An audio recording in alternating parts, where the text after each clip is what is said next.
Hello there, fellow summoners. Mad Dog HT here, and we're going into another Alliance War. This is Alliance War number 5.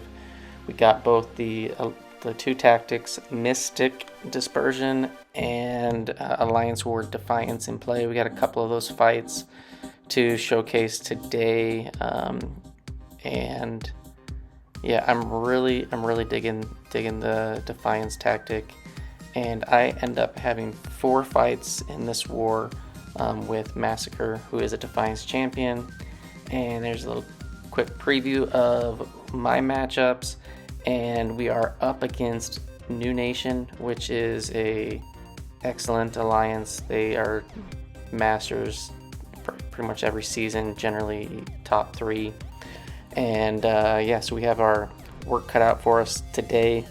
Here's a little quick glimpse of the maps that their defenders that we were faced up against. And we knew that if we were going to win this war, we had to play very clean, very minimal deaths, and you know we do well, and we'll see how well we can do. And then as far as the bans go, they banned Ghost and Quake and Torch. So that's pretty much what we've been seeing almost every war. So I'm going up path 2. I'm going up path 5 in section 1, and the first node is node 2. It's got a thing, rank 3 thing, max sig, and I'm gonna showcase like how good Masacre's damage is with those incinerates. So this is ebb and flow knockdown. So in order to get max damage or bypass the 60% reduction, you have to knock him down. When you knock him down, he's immune to debuffs. So here, I'm just going to manage the rock stacks. Make sure he gets to 15 or more when he throws a special. And my initial plan was like, I want to see how good the incinerate damage is without knocking him down. And as you can see, it's actually pretty decent. Because if we do knock him down, the right back at it makes him immune to all debuffs. And so if I knock him down, I won't be able to get incinerates. Although if I do knock him down, I should be able to get the passive incinerate damage. But like right now, I'm just like, this damage is going well. I'm controlling the fight, making sure that he gets to 15 rock stacks when he is throwing a special, and we're good to go. I am gonna throw a special 3 here shortly, because I was like, yeah, we'll see how good the special damage is. I want to make sure that the protection is down from the ebb and flow knockdown, and I want to make sure that his protection is on the cooldown, because I want to make sure that I can get full damage. Here we have to kind of tap into his block a few times to push him over a bar so that he has the full rock stacks there. I was going to try to do a spacing where going to counter his special with a heavy. Didn't quite feel right, and so I just backed off. And damage on the special 3, it was okay. 16,000, not great. And so now I have the bat lit, and you can see I do get the red damage when I try to apply the incinerates, which is like 2,800, 2,700 per hit.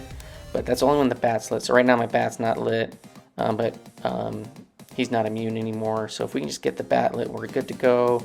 I think here I'm just going to finish him off with a special 1. And that went, actually the special 1 didn't quite do it. That's all right, we tapped him over. But I felt like that went very smooth. I finished pretty much at like full health, 96 hits, quite a bit of hits. You do have to manage the rock stacks and your combo and all that, but it worked really well. And then next up, we got ebb and flow knockdown, heavy hitter, node 11, and there is a hit monkey on this one. And this could be a pretty deadly fight if you make a mistake. I still have an invuln boost running from the prior fight, so here I'm just going to parry heavy. He shrugs off the debuff, and then I just parry and then a double combo, knowing that my light is going to get evaded, and then back off. And the only other thing that I need to keep in mind, which I think I actually forget on the second round, is that when the Fury expires on me from the knockdown, that he is going to go debuff immune. I think it's right here. No, maybe it's on the next round. And you do have to be mindful of that because your stun can get shrugged if you're like in the middle of a parry, and then it could, you know, it can cause some problems if you're not ready for that. And I think it's gonna happen. Maybe it's on the next one. Here we're getting some degens. Oh, it was right there. I don't know. Maybe there's just that re-parry, but such a low health pool. Play clean, play safe. He goes down. Warlock does his job. And now we got MP Blaze's Invisible Woman. So MP Blaze has got a YouTube channel. I watch a lot of his content for War. And he's got this rank 3 Invisible Woman on the Power Snack, Backup Recovery, and Outlast node.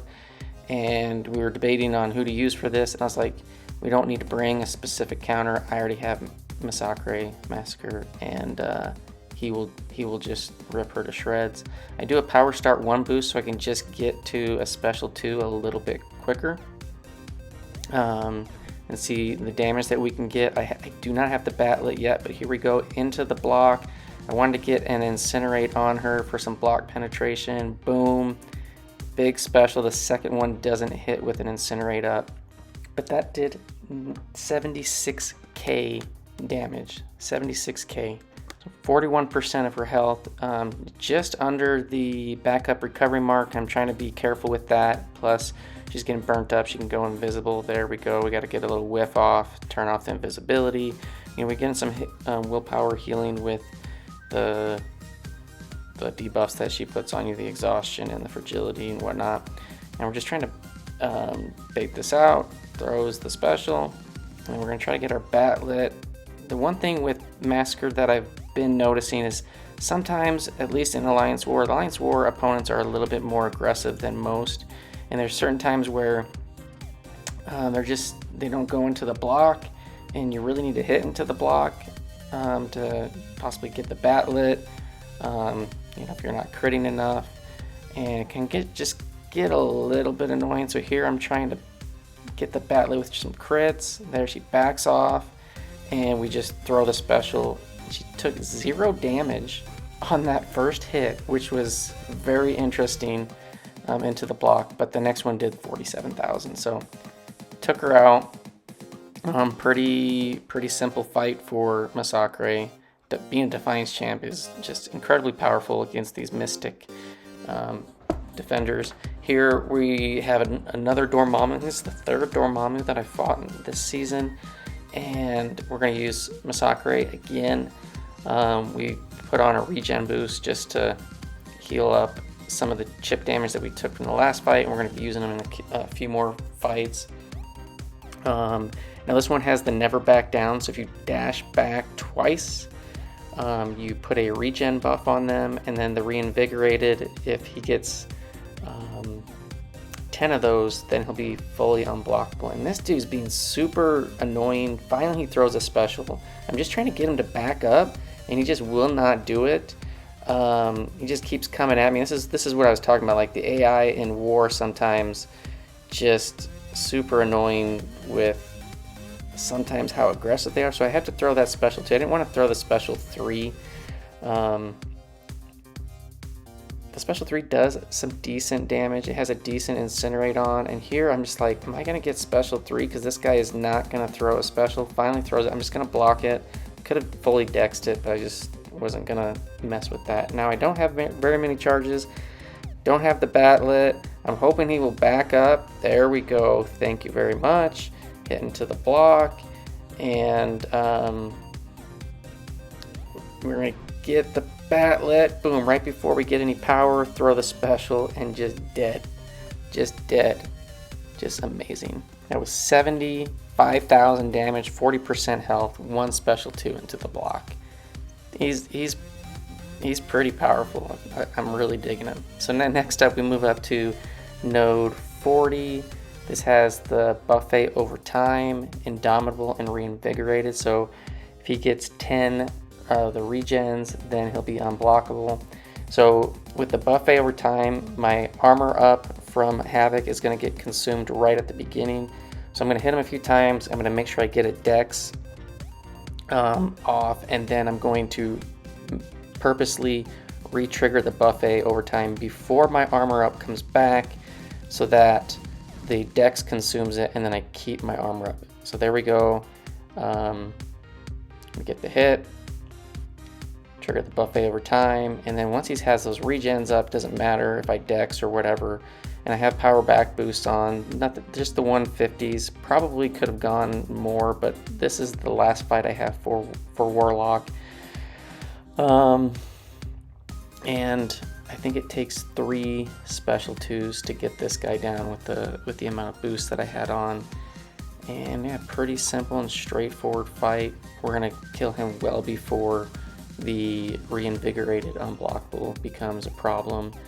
And even though we have the armor breaks on, this guy is not running willpower, so we're not getting the degen. It's not a big deal. No degen, no power drain, but Warlock's just still too powerful to deal with that combo of Havok and the nodes that are in play. So 63 hits, get him down. We move up to this Cap America Sam Wilson. Now he can be problematic if you don't have the proper counter. If you watch MP Blaze, we actually placed a Sam Wilson here on our BG2 defense, and he just took it down with the Horseman Apocalypse really quick, really easy. And while this is not going to be nearly as quick, it is so easy of a fight with Thing.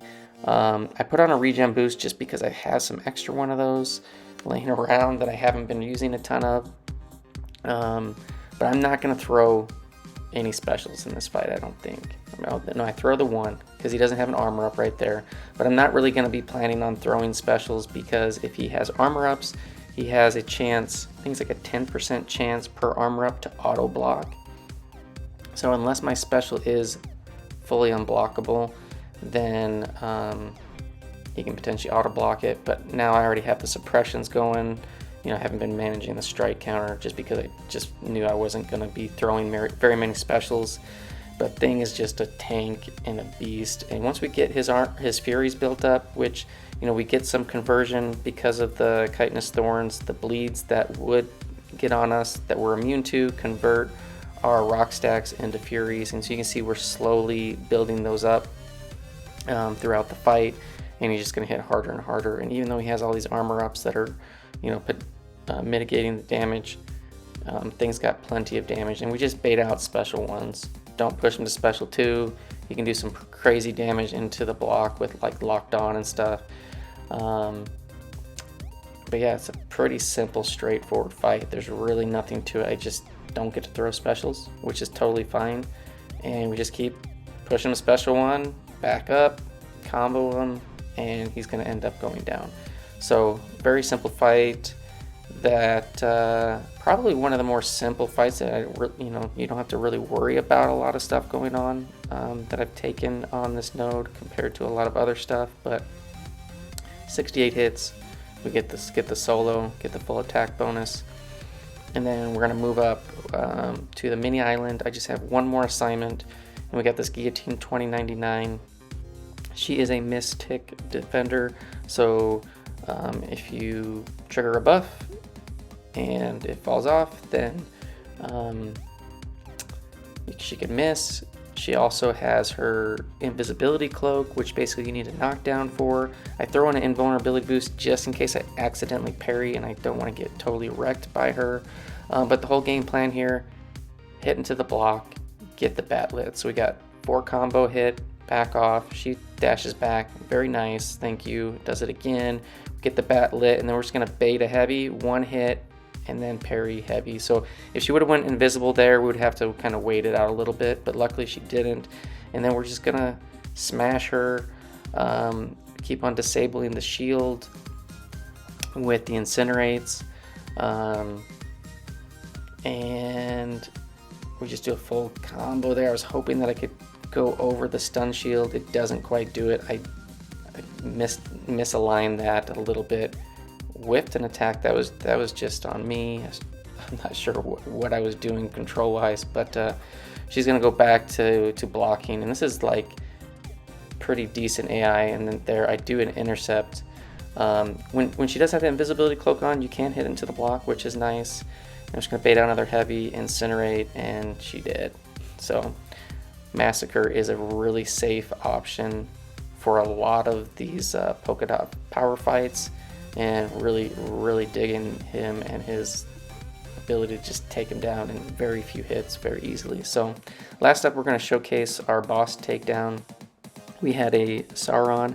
I think all the battle groups on both sides actually had Sauron bosses, which was kind of funny.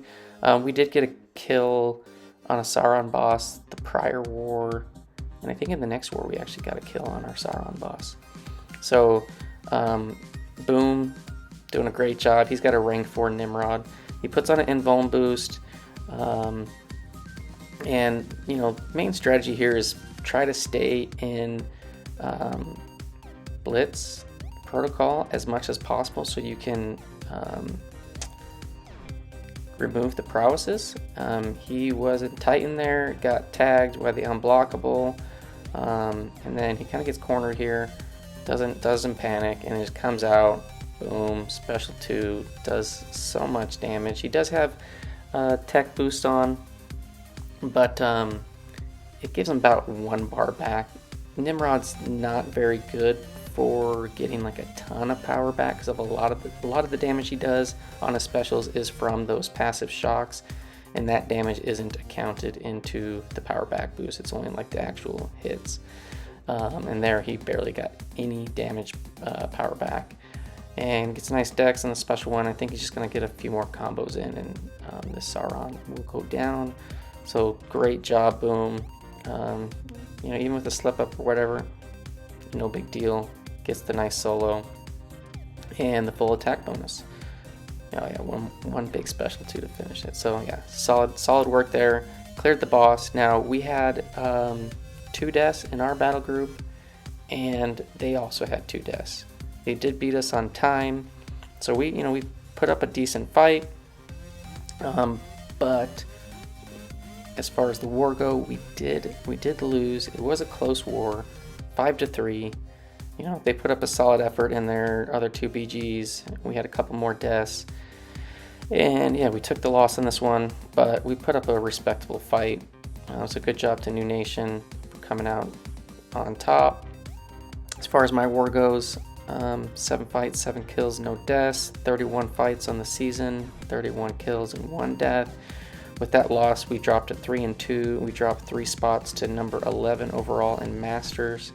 And you know, even with the loss, we put up a pretty decent number on the attack bonus, which is what really matters in the end, because there's going to be close wars. You're going to win some, you're going to lose some. But if we can keep the attack bonus low and then just kind of plug out and get some wins, the end result of the season 34 rankings will come out in our favor. So we're doing all right. And then here is the item use. I did use quite a few items for this war. A lot of the gray boosts. I had a couple extra of these power start 1 and regens that were in the overflow. I'm like, yeah, I'm gonna use them.